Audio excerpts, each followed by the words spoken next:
Hello mga kabola. Mayroon nga palang nag-challenge kay Janelle dito sa Kulyanin. Galing siya ng New Zealand. Pero taga Kulyanin sila. Nakita daw niya ang mga video ni Janelle, kaya kinausap niya yung tito niya para hamunin si Janelle ng 3-point shooting. Kaliwete din tong bata. Siya po ay player din at naglalaro ng basketball sa New Zealand. Shooter din tong batang to. Yan, siya si Mabi Loris. Oh, kita niyo naman yung shoot niya. Ganda rin ang bitaw ng bola. Yan. Kaliwete rin. 15 years old.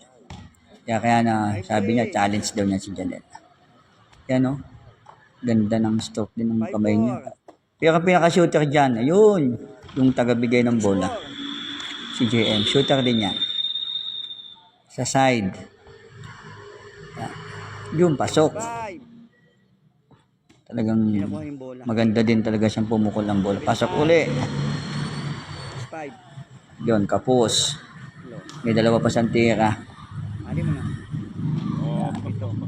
Sa bola. Nakapito siya. 7 out of 15. Ngayon, ito na si Janelle. Unang tira, sablay. Pangalawang tira, yan, pasok. Tingnan niyo batang to. Sa lakas ng kanyang pulso, nasa labas na siya ng guhit ng court tumitira. Siguro mga nasa 23 yan, 23 feet. Uy. Diyan na, nakuha niya na yung momentum niya dyan. Nakatatlo siya dun sa side. Ito, makakita natin dito. Ito, tatlong sunod to eh. Ang ganda ng stroke ng bola niya. Oh. Kita nyo naman yung bitaw niya. Talagang kumpiyansa sa mga tira.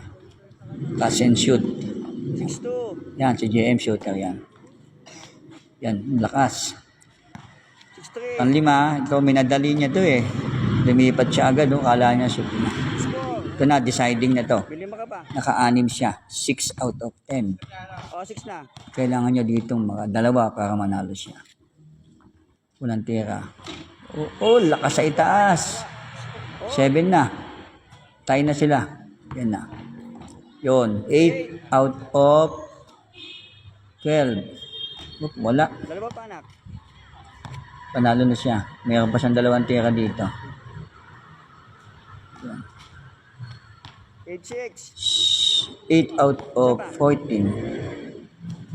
Ito na 15. Pang 15 shot. Yun, ringless. Congratulations, Janelle. Maraming salamat po sa bisita.